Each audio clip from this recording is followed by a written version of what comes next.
Y107.9 FM. We just took a different switch. I'm sure you guys are wondering why the sound is different. So it's time for Wiley the Board series, and today we decided to go a little bit tech. So I'm sure in this COVID-19 period, a lot of you guys are familiar with the app Zoom. It's for conference calls.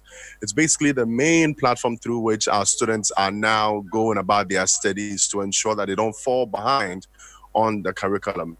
And the person we're talking to today, our guest today, is also a super tech genius. That is what I'll call him. He's an educator, founder of the Ashesi University. And when it comes to apps like this and tech, he is one of the guys to talk to, or the guys to go to right here in Ghana. So join me as we welcome him on Zoom or via Zoom right here on Y107.9 FM, Mr. Patrick Awuah. Good morning. Good morning, sir. How you doing? Fine. Good to have you on here. I think this is the first time I'm trying this on YFM, and it feels good already, honestly. Good. Great.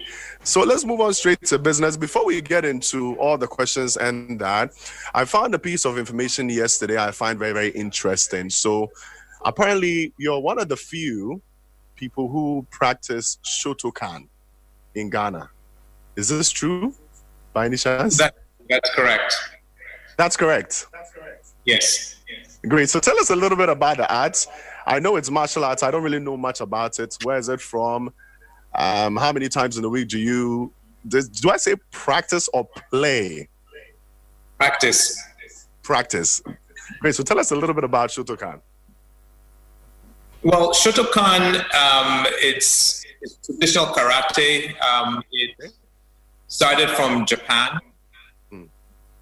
And before, it actually started on an island in Japan called Okinawa, and then moved to the mainland, Japan, and then from there spread throughout the world. Okay. I started studying it when I was in college. Back in the U.S.? Yes, back in the U.S. My first year in college, I started learning Shotokan with one of the students in my dormitory who was a black belt. Okay. So is it a big thing in Ghana? Because I don't really know much about it. It's like a secret society practicing this? No, it's not a secret society. In Ghana, the most common, most popular martial art is Taekwondo. Okay. And then Shotokan. There may be 400, 500 people who practice Shotokan in Ghana. Wow. But there are a lot more people who practice Taekwondo, so that's what most people are familiar with. Taekwondo. So if I'm interested? If you're joining, how do I go about it? Senseis in Accra and in Kumasi who I could recommend to you. Great. I think we'll do that off air. Okay. Great. Let's move on straight to business. Let's talk a little bit about Mr. Patrick Awuah's upbringing. Where did you grow up here in Ghana? How was growing up like for you? I grew up in three cities, Kumasi, Takoradi, and Accra.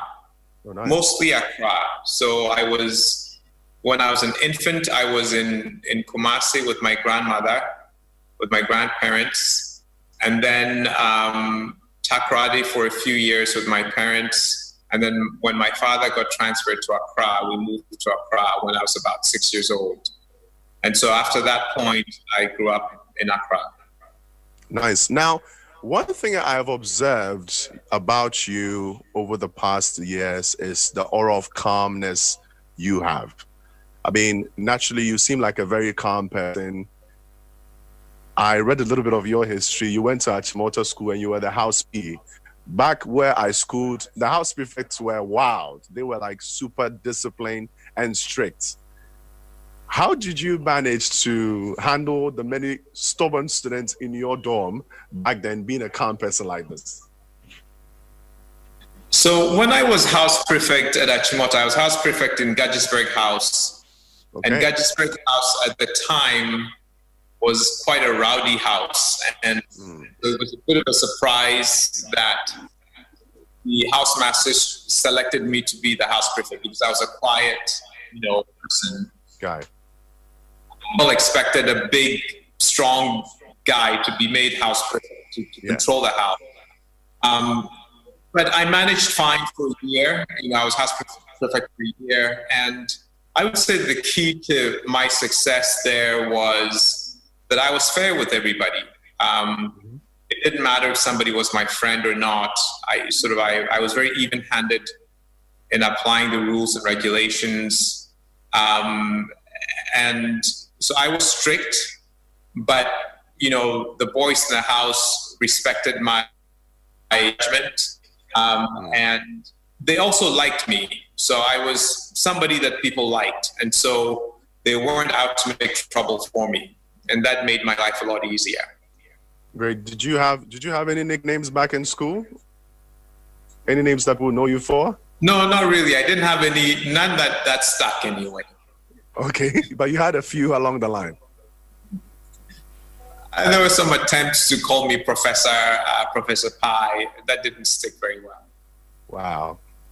I think all that came into being now because you are into education now. Definitely a professor. I don't know if it's right to call you a professor. I haven't reached the right. Let's speak about. But yes, I am in education, and I have professors who work with me.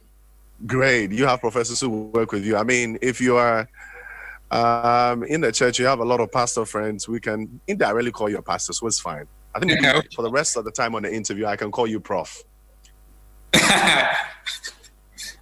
Patrick works. Patrick works. Okay, great. Let's move on. So apart from you being disciplined, you being strict, being even-handed, what are some of the other traits that you picked from your time in Achimota School? So I think that if you want people to follow you as a leader, it is really important that they know that you care about them.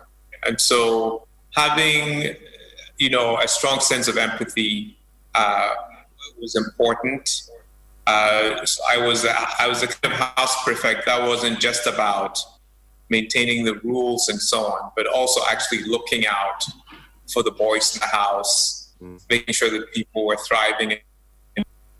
And if the people who work for you and with you know that you like them and you care about them, then more likely to follow you when things are tough.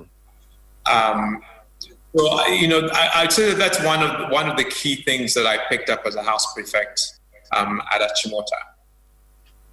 Great. Any famous classmates you remember? People you were in class with that are quite known now? Yeah, I mean, we had quite a few classmates. A lot of my classmates left the country, actually, who are working as doctors and engineers and so on in the UK and the US. I have classmates here who are running businesses, classmates here in the public sector. So, yeah, wide range.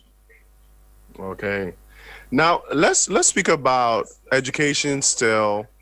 You found yourself in the United States of America at a time when African Americans were still grappling with civil rights. I mean, coming from a country like Ghana back then, how did it affect your view of the world out there, especially for a person of color like, you? So when I went to the United States, I went to the US in 1985. So this was about, let's say, a couple of decades after the civil rights movement. So that had already happened, but race relations were still a big issue in the US. When I went at the time, we didn't have a lot of information about the United States like we do today. Today, you get online, you get on Twitter, you see lots of things that are happening in the US. When I was growing up, the news about the US came from Voice of America, and also just from what we saw, the entertainment industry with Michael Jackson and others, and then sport. So Carl Lewis and other major athletes in the United States. So for me going there, I didn't realize until I got there. Until you got there. With race issues. I saw, African Americans were the coolest people in the world. It's famous people like Muhammad Ali and Michael Jackson and Carl Lewis and so on. So I was a bit startled when I got there and realized that this was a problem. I was really poverty. I was really surprised to see homeless people on the street. I didn't expect to see that in the United States. But I should also say that I happened to go to a college which was a fairly sheltered environment, right? So at Swarthmore College, I got along very well with everybody, and the racial tensions were not very high on that campus. So, I went through 4 years, knowing what was going on outside of the campus. Mm-hmm. But on campus, it wasn't a big problem. And then I went to work at Microsoft, and again, I would say fairly sheltered. The only thing about, both places where there were not a lot of Black people. There were not a lot of Africans or African Americans, either at Swarthmore or at Microsoft Corporation. And so what tended to happen was all the Black people knew each other. So we sort of hung out with each other a lot, and I made a lot of good friends. Great. Now, you went to the USA to study on a full scholarship. Tell us how all that came about.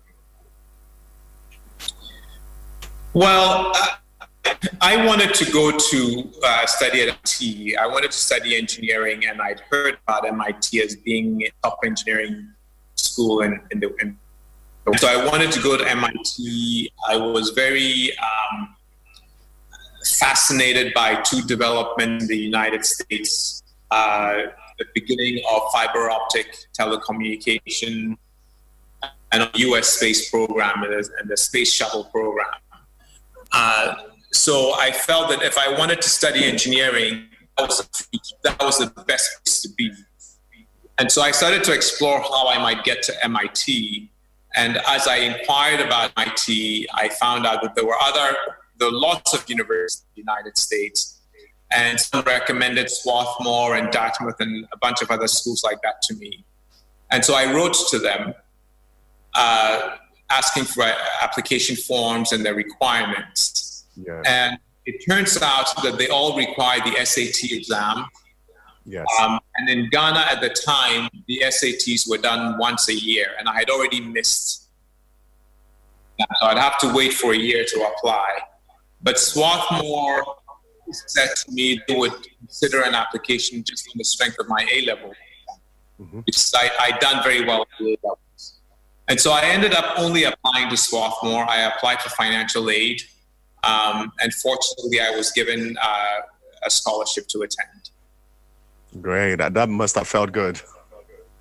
It was, and it was quite an adventure. At the time when I was applying, Ghana had just gone through a revolution, and things were quite hectic in the country.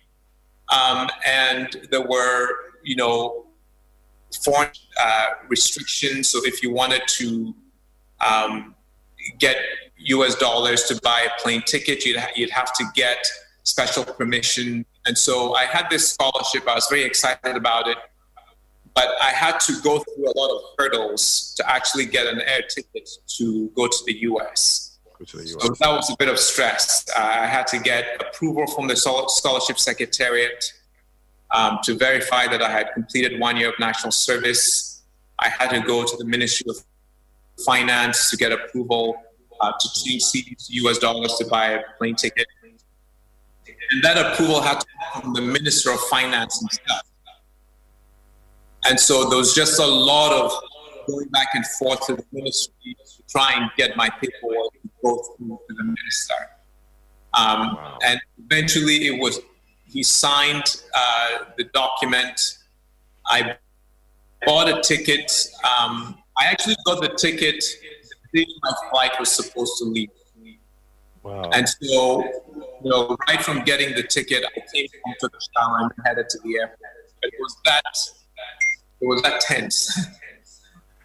I mean, were you not discouraged at any point through all these, or because it was the norm? Well, I was very focused on trying to get this right. So for me, I didn't have time to be discouraged. I was just very focused on solving the problem.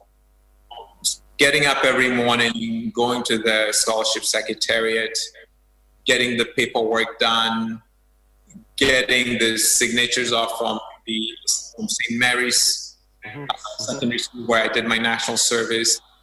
Going to the Ministry of Finance was the most difficult because, there were all this, we called it go and come, I think. So I think that still exists.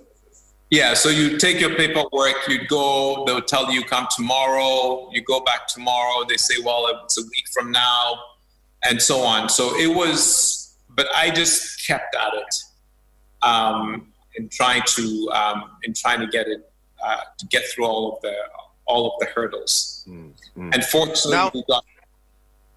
Okay. So let's talk about inspiration, all right?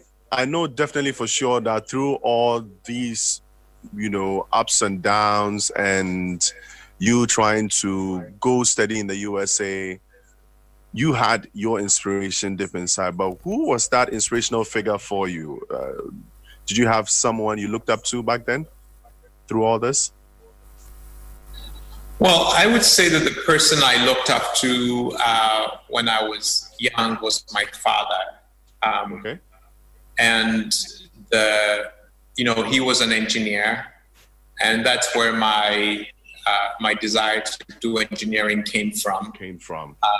But engineering actually, I must say, was not my first career ambition. I sort of had other career ambitions through the years. Okay. Including an ambition to become an astronaut. So I was so fascinated by what was happening with the United States and the Soviet Union at the time. And so, do you have plans of ever getting back into this, or the path you're on is cool for you now? Oh, getting back into engineering? Yes. I mean, full time.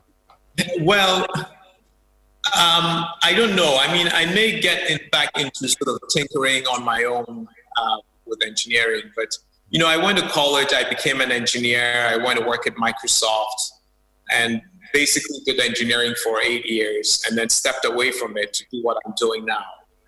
And so this is something that I'd been so passionate about and really worked hard at. And I was reasonably good at it. But I realized that, helping with education would be more important, and I made that step away. There are times when I still look back at what's going on in the world of engineering, and I wonder if maybe I should have stuck with it. So exciting, some of the stuff that's going on. But I also look at what's happening with the Shasta University, and it's very rewarding and very gratifying. So I don't really have any regrets about it. I feel you put a pause on your personal desires and then worked on something else you had interest in. I mean, you're an educator now. You've created a broad stream for a lot of people to learn and become who they want to become. I mean, along the line, just maybe Dr. Awuah might be the person that trains Ghana's next set of astronauts, or first set of astronauts, to visit the moon. Ghana on the moon. We can make that happen, right? Not directly, through professors who know what they're talking about. So, I mean, right now we're training engineers, which I'm really thrilled about. And the people who are the cutting edge of engineering are on the faculty, and they're passing on their knowledge to students. And I mean, it's fair to say that there are students now at Ashesi who know a lot more about the current state of engineering than I do. That's great. I mean, that's how it should be. Yeah, great.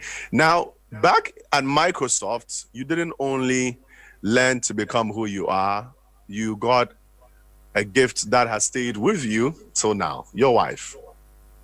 Do you mind telling us how your paths crossed and what even attracted you to her back at your workspace? So my wife, yes, she used to work at Microsoft as well. She worked in a different division than I did. I worked in the business systems division where we worked on the operating systems. And she worked with the international localization group for office applications. And so they did the work to translate Microsoft products to other languages and test and make sure that they would work in other countries. And the way we met was one of her team members who was from, I think he was from Somalia, but he was African, and I knew him because he was African. He had, rented a new apartment and he had a housewarming party. And so he had invited people from his team as well as people that he knew around the company within the Black community. And so I went to this party and the wife. And that's where you met her? That's where we met. Yes. Great. Now, after that, you've raised a big family. And main thing you do you are like the Abraham figure for a lot of people. Father of Ashesi University, combine these two huge roles. Handling your family, performing your family duties, and handling a family as big as Ashesi University. Well, both enterprises are team effort. Right? So at home, my mother lives with me, and especially when the children were younger, she was really helpful in helping us take care of the kids. My wife obviously is a major part of raising the family. And it's the same with the Shesis, that I have a team that I work with. And, I have an executive team, I have middle managers, people who are heading departments, and then we have faculty and staff and the students. And even with the students, I would say that there's a whole team around student government, that all have a role to play. So it's not all on my shoulders. I have other people who are working with me in managing both of these projects. Let's talk about Microsoft still. I'm quite interested about that and your career. So I remember very well you spearheaded the development of dial-up internet while at Microsoft. Must have been a pivotal period in your career, as it was the most advanced tech then in terms of internet. I remember so well. Now we have 4G and soon we'll be getting to 5G out here in Ghana. Did you know then that we'll ever get to this point? Well, I didn't know exactly what the technology would be, but yes, we all knew that the technology for connecting computers over long distances was going to continue to evolve and get faster. And we all wanted it to get faster and better. So there were going to be advances in the hardware. There were going to be advances in the network infrastructure that enabled us to connect computers and devices over long distances. But precisely what that technology would be and what it would look like, we didn't know at the time. Okay. Now, what in your view has kept Microsoft Technologies, at the point since its founding, and what can entrepreneurs learn from the story of Microsoft? I think the story of Microsoft is the same as many other successful companies, which is that it all begins with, first of all, having a strong vision, having a strong focus on what customer needs are, and building a very strong team. So Microsoft is really the company is only as strong as the people who work there. And so, hiring good people, giving them interesting work to do, creating an enabling environment for them to do that work, and making sure that they're working with a team spirit is really important. there are also some external factors that make or break a company, right? So there's this sort of pressure from competition. Mm-hmm. There are other companies that are trying to, beat you in the marketplace. They're doing an offering that is similar to yours, and they're trying to make it so good that customers prefer their product over yours. And if you meet that competition well, in other words, if you continue to evolve your product and revolutionize some of the things that you're doing, then you'll be successful. If you don't, then you will go out of business. So it's that you hire and the vision and your focus on customers in terms of how you function internally. There's also this external pressure of competition, which is very important for pushing companies towards a cutting edge. And then there's a third factor, I would say, which has to do with the environment that you're operating in. So, if you took Microsoft's Bill Gates and his team, mm-hmm. and you put them to go work in the Sudan, you would not get the company that you have today operating in Seattle. Because there's civil war going on in Sudan, there's strife, there's political upheavals, and so on. And so the enabling environment is very important. That enabling environment has to do with government, it has to do, and government policy, including economic policy. It also has to do with infrastructure, the rule of law, and the enforcement of contracts, and so on. If you have that right environment, then those companies are likely to thrive than otherwise. Mm-hmm. Now, you mentioned Bill Gates. Aside the great success of Microsoft, he has been one figure that has really impacted change when it comes to various sectors in our lives as people. You also were able to see the future of education in Ghana. I mean, years of preaching e-learning out here in Ghana. Now COVID-19 is up, and almost the entire nation, I mean the world, is resorting to e-learning as a way of sustaining our education. How do you guys foresee all these things and work towards it? Is it a crystal ball system? What's the secret? There's no crystal ball. I think it is really a question. So one of the things that we have we have 8 learning goals for a Shesi student. We want every Shesi student to have, and one of those things is technological.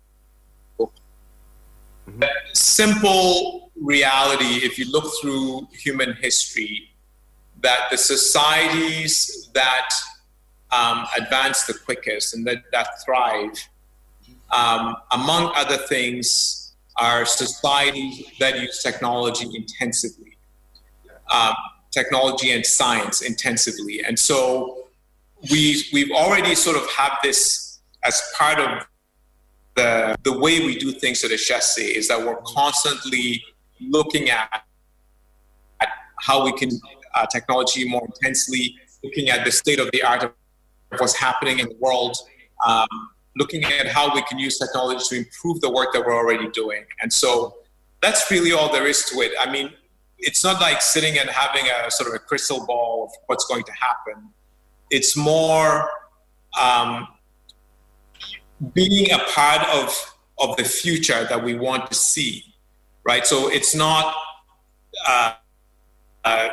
we think that this is what the future is going to look like, and so this is what we're going to do. It's more, what society do we want? And how do we apply technology and even just our method of instruction and so on to help achieve that society? Mm-hmm. Now, let me find out from you, okay? I watched one of your TEDx presentations, and you were so much into the motion that we move as a country to use education to foster ethical citizens instead of educating? Well, so I think that if you really want to create wealth, but your focus is just on wealth, creating wealth through any means, you're less likely to build a wealthy society. But if you take the approach of building a high trust society,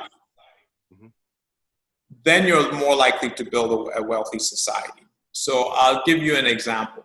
So let's say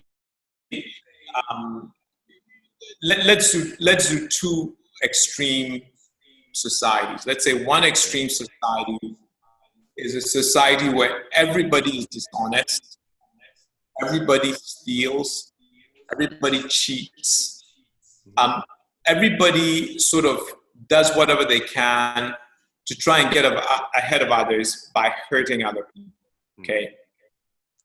And then you have another society at the extreme where it is the exact opposite. Everybody's honest, everybody's fair, everybody is compassionate, nobody lies, nobody steals, right?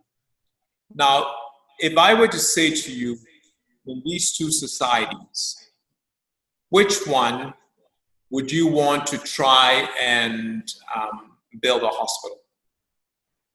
I would choose the second one. The second one, because the first one, you can't trust anybody. In a society where people cannot trust each other at all, those people cannot get together to do anything. True. They can't get together to do anything that requires more than one person to do, right? Because they don't trust each other. You can't start a school, you can't cooperate to build a road, you can't even raise a family. The spouses and the kids are all lying and stealing from each other. It just doesn't work. So just by looking at those two extremes, it is clear that a high trust society is the one that is most able to do the things that we consider a modern advanced society. A modern advanced society that has, sophisticated infrastructure, that has beautiful buildings, that has great healthcare facilities, where people are getting together to build incredible machines, and so on. And so just that example is a demonstration of why it is important that the educational system should value ethical behavior as a part of the educational enterprise, right? Because if you educate people with knowledge, but they're all a bunch of crooks or they're not trustworthy, they will cause harm in the society, and they will limit just how much wealth and advancement that society can actually achieve. Would it be fair to say this is the main reason why you decided to set up Ashesi University? You saw a fault, or you saw a sink line in our systems and decided to, set a new trend or create the next set of African leaders by setting up Ashesi?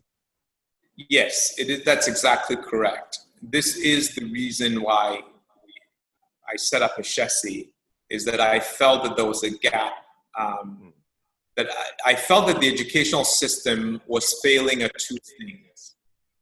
One was really having ethics be front and center of everything that they do, and sort of educating the mind that sees its primary responsibility as improving the common good. And then the second was training the problem-solving mind.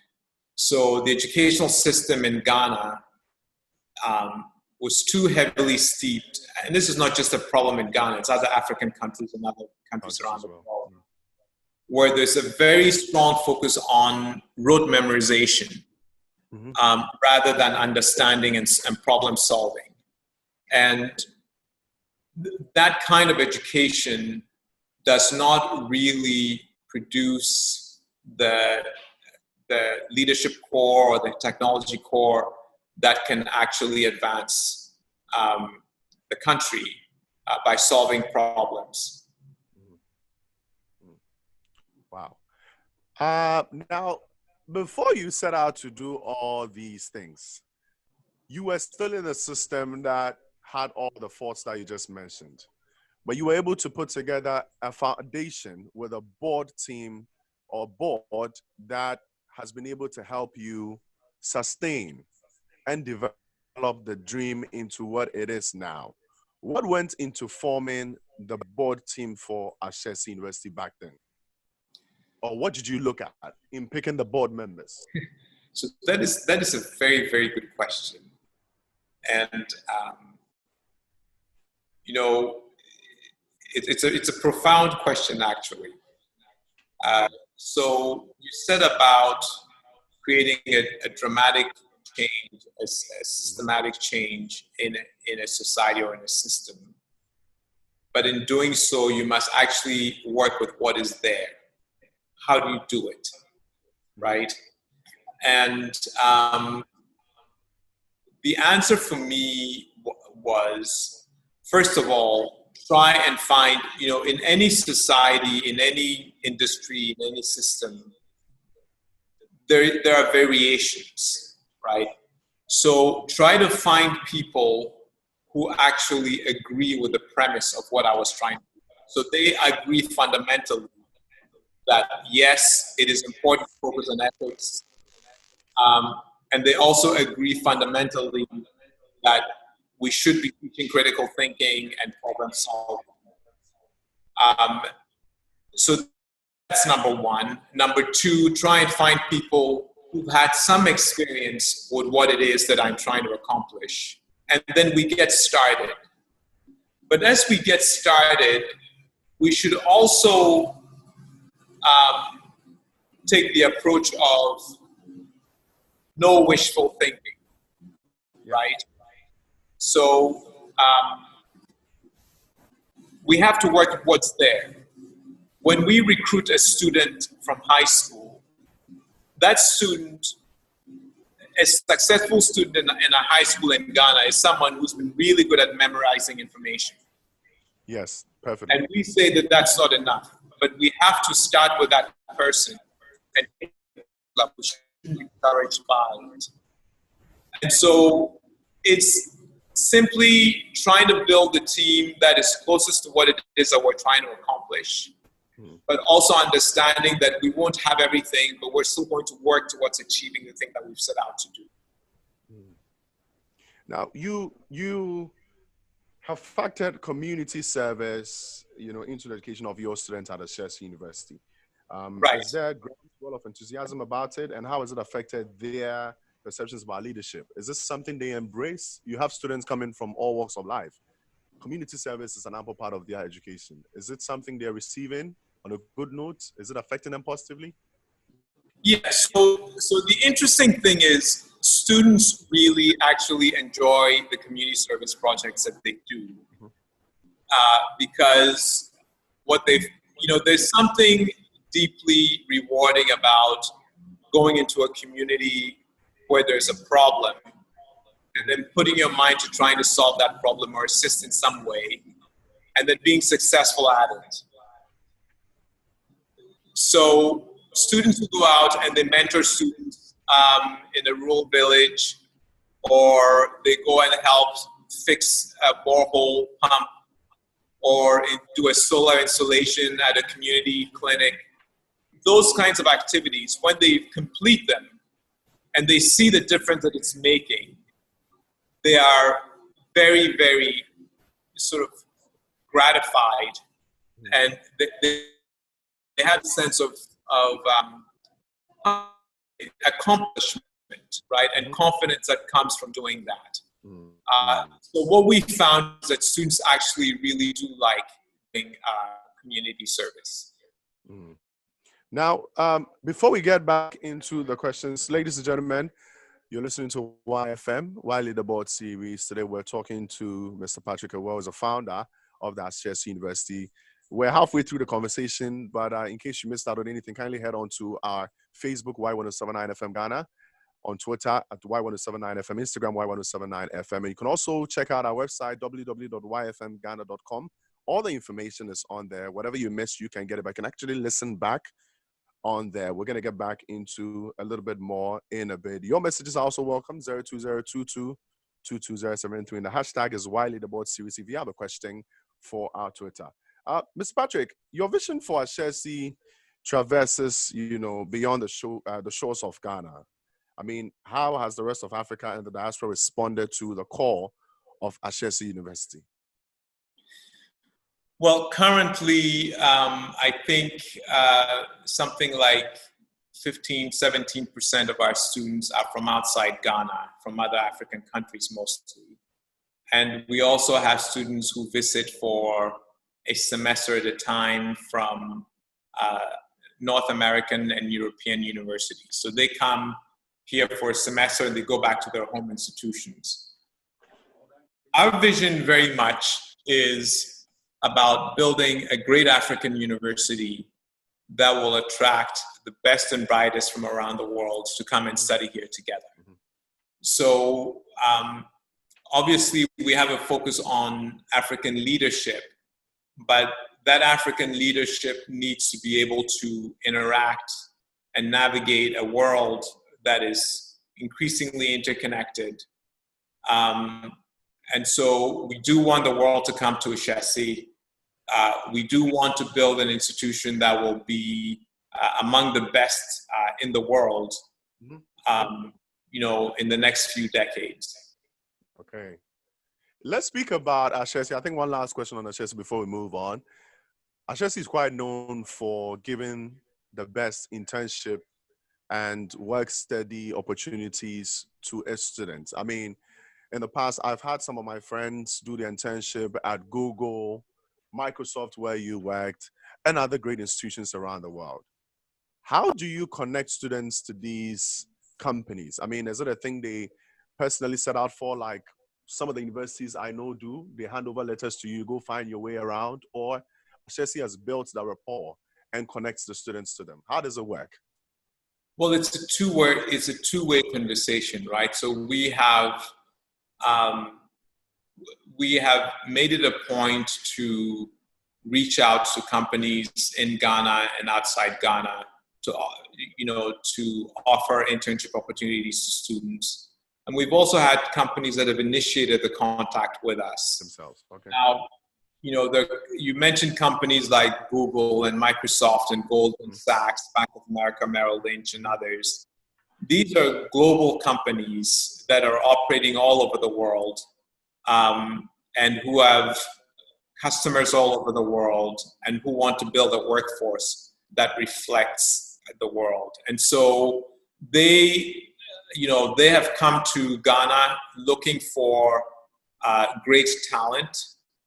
And it's not charity. They're looking for people who can actually deliver and help them achieve their mission, right? And so for those companies, as with Ghanaian companies, it is important that we are actually giving our students a foundation so that they can be productive and useful to these companies. Mm-hmm. And then you have this win-win scenario where they can hire an intern, give them a significant project, mm-hmm.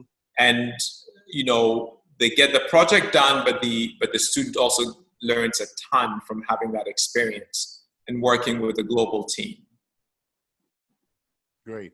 Let's talk about some of your personal opinions. I mean, you've expressed a lot of opinions. I've handpicked a few of them I wanted to talk about. Once they that the affluent must pay for education because the government tries to subsidize everybody. Money spent per student is very minimal. Can you please, elaborate this for us?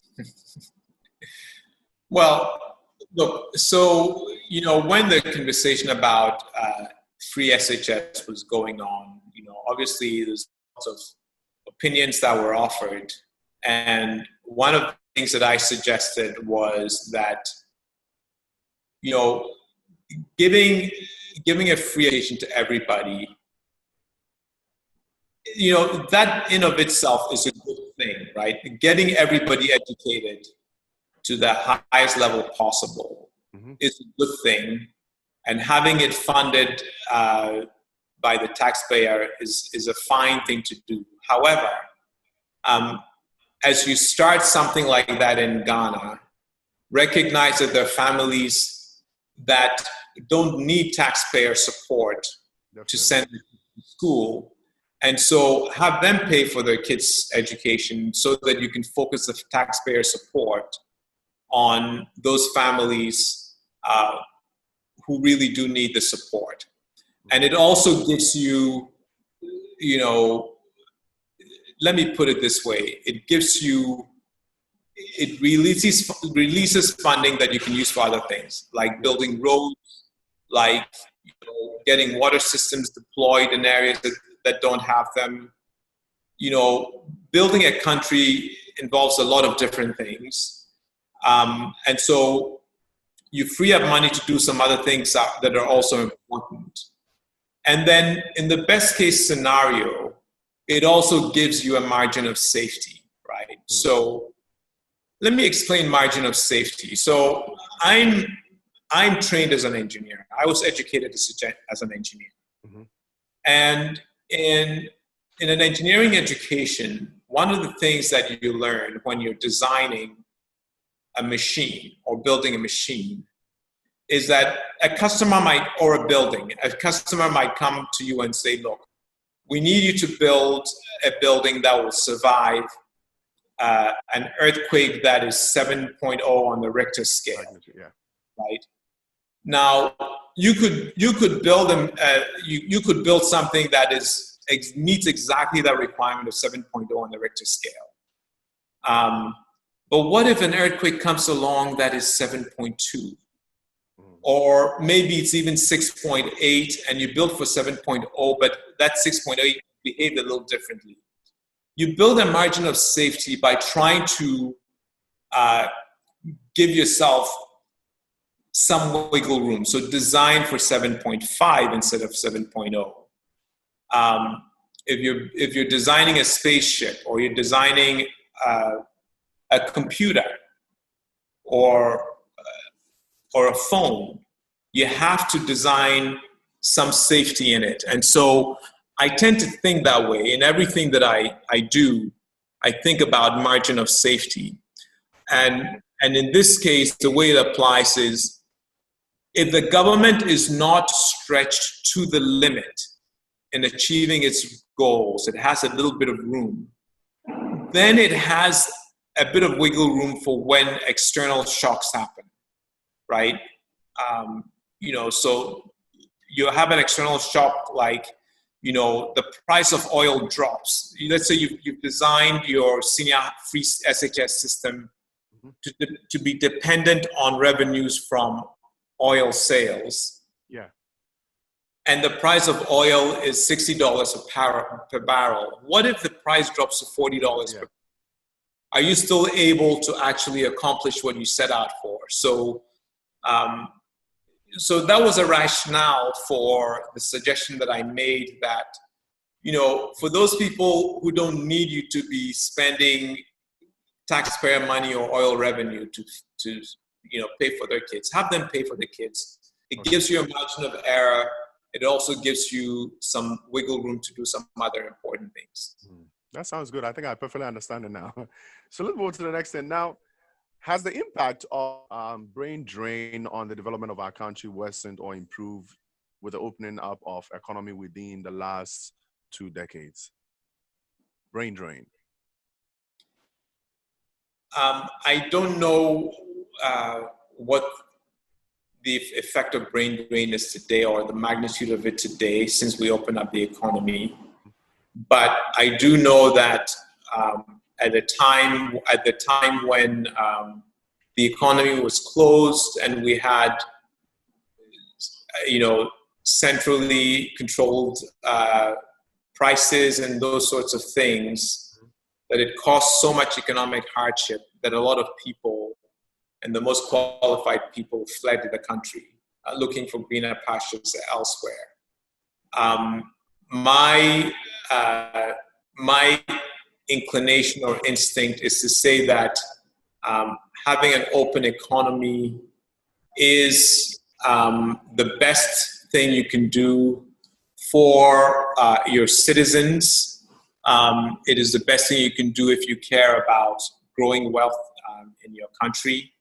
And closed economies tend to actually experience poverty and famines and those sorts of things.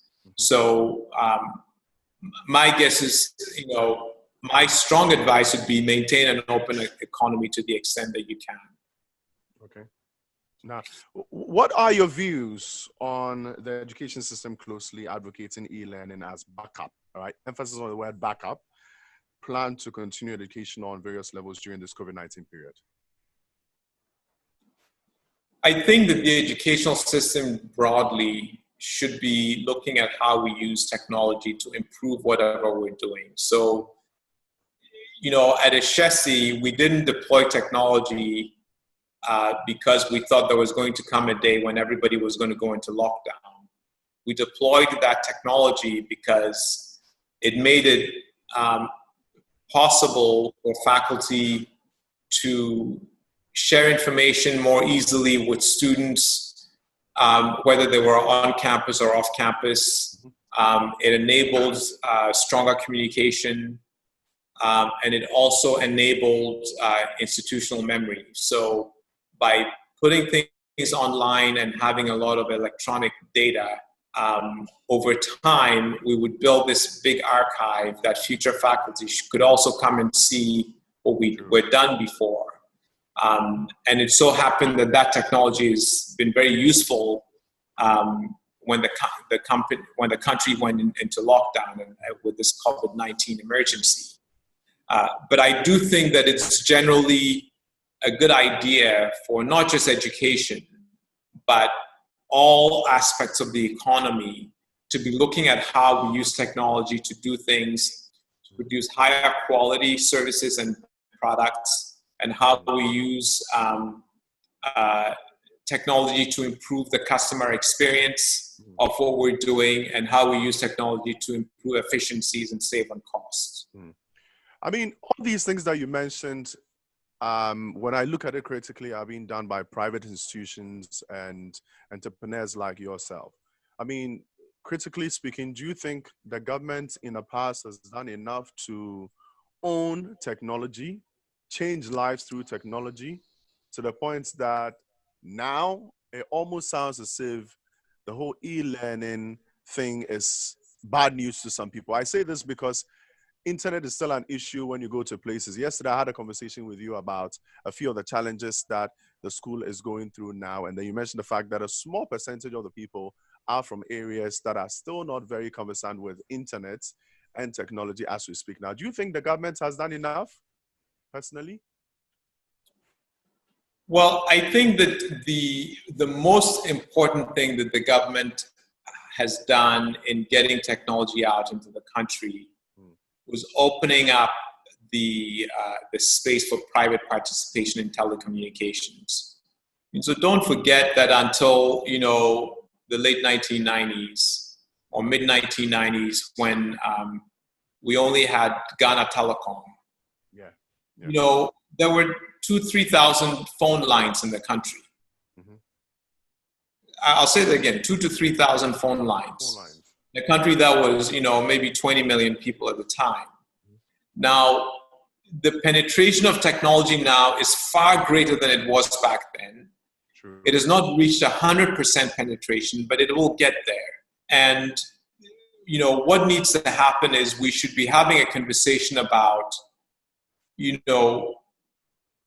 a last mile problem for some locations, right? So the problem with private sector can get a lot of things done, but the private sector tends not to go into places where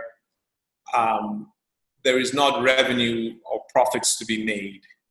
And so there will be some locations where the economics of that place is such that the private sector cannot deploy infrastructure themselves in there.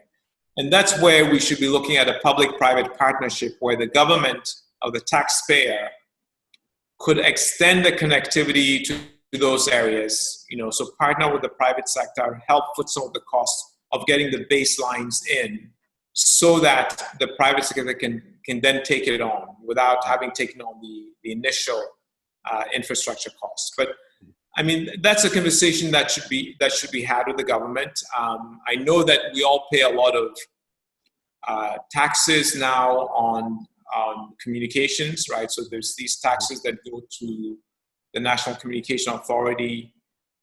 Maybe some of those funds that are raised through those taxes should be used to connect the economically disadvantaged areas of the country. I mean, these are things that are dear to you as well. And we live in a country where the private sector can do as much as they are allowed to do. To certain points, if you want to employ things that you think can help the nation, you might have to get into a little bit of leadership on the political level. I'm not saying partisan politics, but then would you at any point, for the sake of our education and the change of the narrative when it comes to education and technology in Ghana, take up a political position, like let's say a ministerial position in information, whatsoever, just so you can cause a positive change on a larger scale, on a much more larger scale, I mean, beyond what you've done? Right. So this is a question that I've been asked for years. Look, my answer is there's quite a lot of work that still needs to be done at the chassis. And I'm very focused on getting those things done. I'm very happy to give advice where government officials and policy makers come to me or come to my team to ask for advice. We're more than happy to share our thoughts on these policy issues, and keeping in mind that no one has a monopoly on wisdom. We don't have a monopoly on wisdom. So we may give advice that may not be taken, or that may be wrong, or that could be improved on, and that's all good. But I'm very happy to give advice. I think right now, really my focus is I need to get some things done with the chassis. I need to get a chassis to a place where I'm confident that it will thrive or do even better without me, before I would be thinking about what's next, what are the next things that I do after a chassis. Okay. That sounds like a yes on a consultancy level. Correct. Okay, let's move on. Now, your work mainly involves, engaging and dealing with people from all walks of life, okay? How has the current situation, with regards to COVID-19, affected how you relate to all the people you've been dealing with, and how are people coping per your experience? Okay, so I'm in a sort of a very interesting position right now, because the COVID pandemic sort of started shortly after I left on sabbatical. Okay. So I took a 6-month sabbatical from a chassis, starting in middle of January. And so I stepped away, I disconnected from email, and then this all started to emerge. And there've been a couple of times when I have sort of got in touch with my senior management team, the executive team, to ask, hey, what's our COVID-19 strategy? And they said, oh yeah, we have a strategy. They sent it to me. I looked at it. It was great. I let it go. When we planned the move to online and closing the campus, I went to campus to meet with the team and the heads of departments in sort of driving that. But beyond that, beyond those sort of one-off interventions, I have not been directly involved with day-to-day running of a chassis. And the sense that I get from the few conversation, phone calls that I've had, is that things are running very well. Final year students just finished their final projects and presenting their final projects. We've completed final exams for the semester. So those students were able to work online. Everything has gone well. Administrative functions of the university are running well. There are a few people on the staff who go to campus from time to time to do some critical things, but most people are working from home. And I am still very hands-off, and I'm going to remain hands-off until middle of July. Okay, great. Now, let's talk about one other thing. Still in relation to COVID-19. How do you envisage the world after COVID-19? How do you see the whole world after COVID-19? That is, if ever goes down. Well, I mean, the whole world will emerge from COVID-19. It's not a question of if, it is when. Okay. And the transition is starting now already around the world. When we have a vaccine, things will be able to go pretty much normal, what it used to be. Now, there's some things that have occurred because of this crisis that is going to accelerate certain behaviors within industry. So the first and most important one and most obvious one is that a lot of businesses have now been forced to work remotely, to have people working from home. And we will see how well it went. But my guess is that companies are going to realize that it's going to be possible now to have some fraction of their workforce continue to work remotely on a permanent basis, either fully or partially. And so many businesses are going to start to have a conversation about who do we really need to be at the office and who can work from home. And they will have conversations about, is it cheaper to rent an office building and offices or cheaper to buy a data bundle for an employee to work from home, right? In terms of efficiencies. So that's going to happen. There are going to be some companies that are going to restructure their production so that they're not dependent centrally on one place. So companies may start to have more manufacturing plants around the world and not rely on one place to have manufacturing or services. Companies are going to have more global workforce that, perhaps, the next time Microsoft or Google come and hire people from Ghana, they will not say, well, you have to come to Silicon Valley to work here with us in Silicon Valley. You can stay in Accra and work remotely with us, right? So that's a conversation and an exploration that is going to continue to happen. I think there's also going to be, an evaluation of things that the COVID-19 emergency has exposed from the government and public policy side around, public health, health infrastructure, the structure of our educational system, the structure of government, and how government can provide services to citizens remotely, electronically, so e-governance. So there are lots of things that are going to be evaluated in how we do better. And this crisis has sort of revealed those things to us. Okay, great. I was going to ask about the opportunities, the world is going to face, for countries like Ghana, but it looks like you almost pointed all of them out.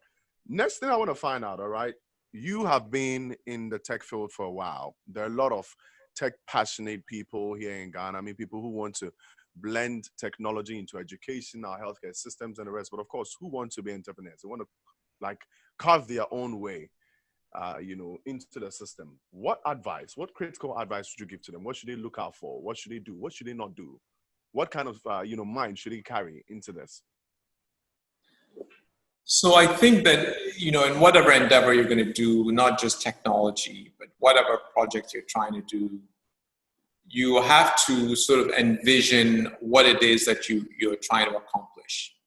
Having the vision and playing that vision in your mind is really very important, because that's what's going to train your mind to look for and recognize the opportunities that will help you achieve that vision. Yeah. That is what's going to train your mind to look for the hurdles and problems and how to overcome them. And that's what's going to train your mind to find the people who can work with you to achieve that vision. So that's the first thing. Mm-hmm. The second thing is, progress moves at the speed of trust. It's something that I read a few years ago, and I think it's very true. So if you're going to start a business, who are the people who trust you enough that they're going to join you in actually achieving that? Yeah. Who are the people that trust you enough so they're going to invest their funds with you? Mm-hmm. These are very important questions, and that trust comes from behavior that you have demonstrated over the years. Mm-hmm. And the behavior has to be with being trustworthy. It's ethics, but it's also your sort of your work ethic and your attitude towards work. So, I'll give you an example. When I was starting a chassis, I went to some of my colleagues at Microsoft, including former managers, and asked them to donate to a foundation that I set up. And some of the people that gave at a time when they were not at all sure that this would be successful. Yeah. But they gave because they trusted me. And one of my managers, he was interviewed by someone in the US media, and they had asked him, why did you donate to this project? And he said, well, I wasn't sure that it was going to work, but I trusted Patrick. I know Patrick, and I knew that it was going to work or he was going to die trying. So he was basically betting that I would not give up, mm-hmm. and I would do everything possible to make this work. And that didn't come from just working with me for a day. It came from working with me for years and observing my behavior over time. And so if you have a vision of something that you want to achieve, you need to start to behave a certain way that is going to build that network that's going to help you get things done. And then you should try and find some mentors to come along with you on the journey, people who will give you advice, who will tell you based on mistakes that they've made in their lives. They can guide you so you can sort of avoid those same errors. And who have a certain intuition just from having done things longer than you have, that will help you to be successful. Periodically, do you visit Ashesi to give your students this pep talk, practical, talk on how to emerge as problem solvers, aside what is being taught, in their classes? Do you personally share that with them? Do you have that personal relationship with them? I do. And, and sometimes it's just, I'm in the cafeteria and I'm having lunch with some students and we can talk about these things. We have town hall meetings. Sometimes faculty invite me into their classes to talk about these things. So yes, I do. Okay. Now, the final set of questions, well, before we get to the final set of questions, we announced earlier on that our listeners can also join in the conversation. So I have a few questions on our WhatsApp. Some came in earlier via our Twitter. And so I'm going to just look up one or two of them. The first one I have in here says, do you have plans of creating a course for creative arts and entertainment? I ask because I'm a DJ and I need a share seat training. So from Kokumlemle. First one. Well, I mean, we're in the process of doing our third 10-year strategic plan. Mm-hmm. And so this is where that would be considered in terms of what the next academic programs are. But we haven't made a decision yet. You haven't made a decision. But it's something you might consider, right? Yes, we would consider it, yes. Okay. This next question in from Sedem Nutakor inside of Bojo says, would you advise people to travel outside Ghana to study or search for greener pastures? Second question is there really anything like greener pastures? I think 2 in 1. Okay, that's all right. So I think that experiencing other cultures is a very enriching thing, right? So, and that is the reason why at Ashesi we have student exchange programs where our students can go to another country for a semester, experience that, and then come back.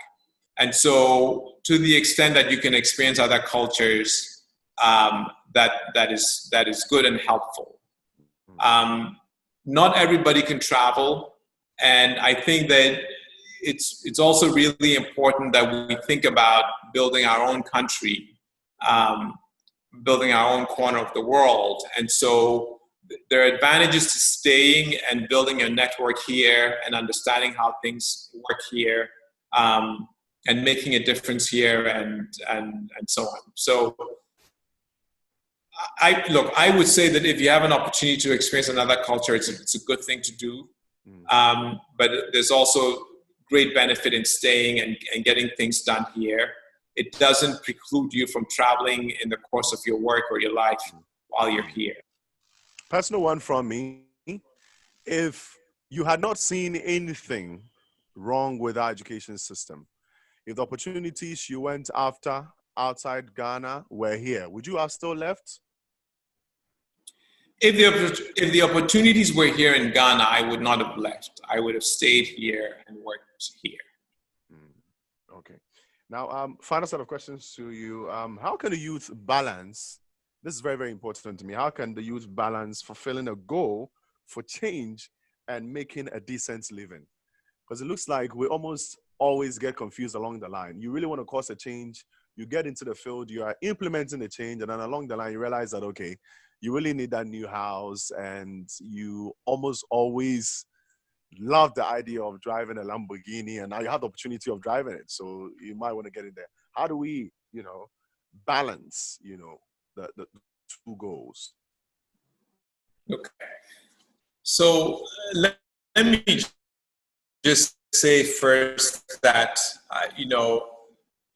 when I was working at Microsoft, company did very well, and but those of us who were working there didn't go to work there because of money. We went to work there because we were passionate about technology, and there was something that we were trying to accomplish that was very important to us. If you look at, people like, Elon Musk and the things that he's doing, he's following his passion, and the money comes afterwards. I think it's really important to remember that. Ideally, here's what I tell students who come to talk with me about this, right? So there's a set of things that you're passionate about, or that you love doing. There are a set of things that you're good at doing, and there's a set of things that people are willing to pay you for, right? To do. True. So, and they're willing to pay you to do it because it's adding value to them or to society.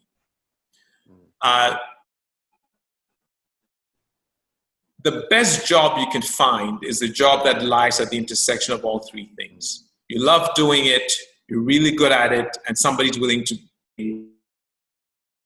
And if they're willing to pay you big bucks, sometimes people get a bit confused, right? So there are people who come and say, I'm really passionate about, pick the thing, music. And my dad wants me to go be an accountant. What should I do? And I asked them, okay, so what do you mean you're passionate about music? And they'll say, well, I really love music. I enjoy music. And I asked them, well, are you willing to suffer for it? And they asked me, most people say, what kind of question is that? So, well, if you're not willing to suffer for it, then you're not really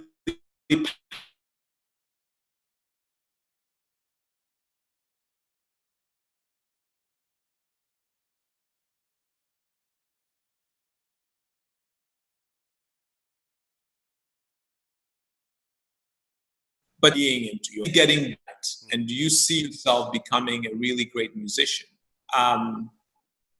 Now, there's a sort of things that you love doing, you're reasonably good at, nobody's going to pay you to do because you're not that great at it, or it doesn't have that much value. It's called a hobby, right? It's a side thing that you do. You're not trying to make money from it, but it just completes you in some way. And then there are other things that you're good at, you're adding value, people are willing to pay you for. Those are things that you do as a career. And so people should understand that it's possible to have a hobby and a career and have those things be separate. If your hobby and your career intersect, that is the best of both worlds. That's great. But it doesn't have to be that way.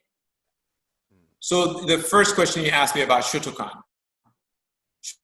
Shotokan is something that I'm passionate about and I love doing, but nobody's going to pay me for it. I do it as a hobby. I do other things as my career.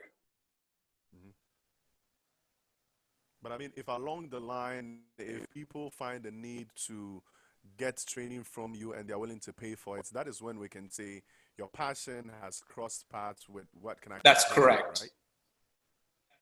That's correct. Great. Final thing I want to find out from you, what does a genius like you do to relax? I mean, it's always work, steady, talking to students, thinking generational change, how to cause a positive change in the future. How do you calm yourself? Or what do you do for fun aside from Shotokan? Because I'm not going to mention Shotokan if I allow. That's exactly what I was going to say. That Shotokan is a thing that I do and I read, right? So the Shotokan is reading, okay. And just hanging out with people that I like. So that's what I do. And then you love music? I love music. I listen to music, every day when I go out on a walk. I listen to music. When I'm walking, and at home, so on. Yeah. Question. I think we might want to get into a little bit of music that you love. I did my research so well, and I know you're gonna love this song. But it's not just a song; it's a special song that is dedicated to you by the artist that actually made it. So let's just take a brief moment and then listen to the song and see how you react. If you love it, you give us 5 stars. Okay.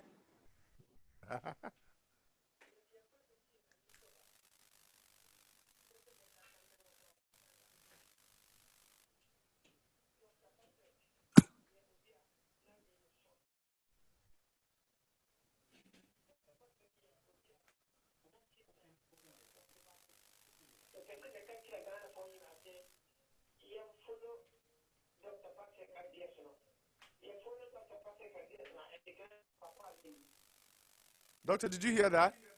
No, I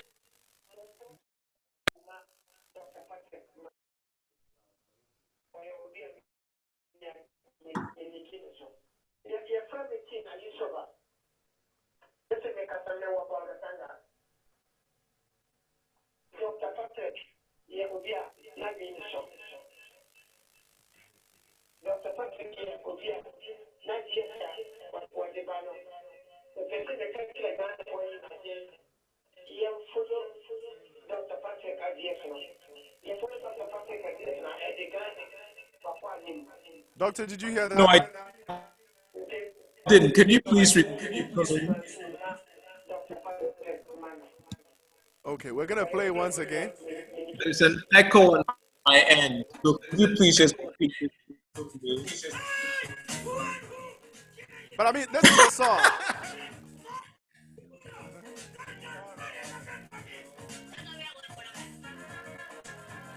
So the voice that came in earlier was Can I use soba?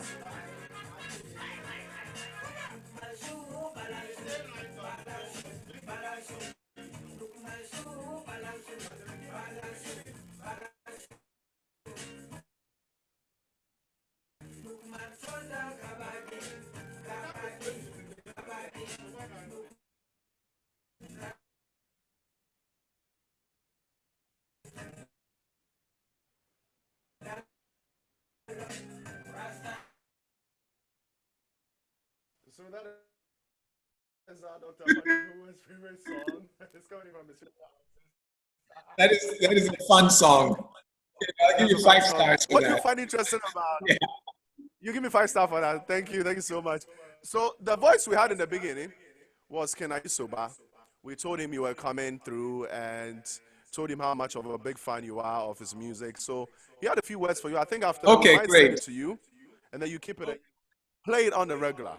Okay. Can we do it again? Can we try one more time? Or nah? Okay, we'll send it to you. Okay. We'll send it to you after. Okay, great. All right. But yeah, I mean, back to the question. What do you find interesting about Can I Use Soba? Well, look, I really liked. I like the beat. I like the rhythm, and I like. It's a little irreverent, right? So yeah, it was just fun. I want to sue you, my father. You remember that song? No, I don't remember that one. I just know the Look My Shoe song. The Look My Shoe song. But I was gonna put you on the spot and let you sing a few lines from I Want to Sue You, My Father, but it's fine. We're just gonna let that slide. But thank you so much for spending time with us. Honestly, I've learned so much. It's a pleasure. It's been a beautiful interview. A lot of us knew you as the educator, but didn't really understand your principles. But I mean, past hour has taught us so much.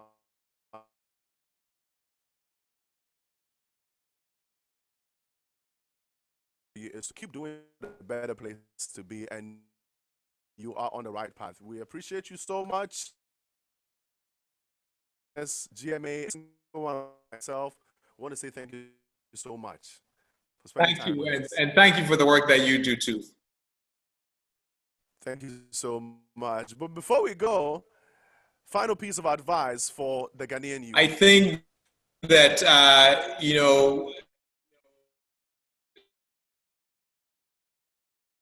the sky is the limit, and we should not rest until we get there. So thank you so much. And have fun along the way. Nothing important or big is done just by oneself. It requires team effort, and so it's really good to surround yourself with people who will help you achieve the things that you want to achieve. Doctor. This is YFM.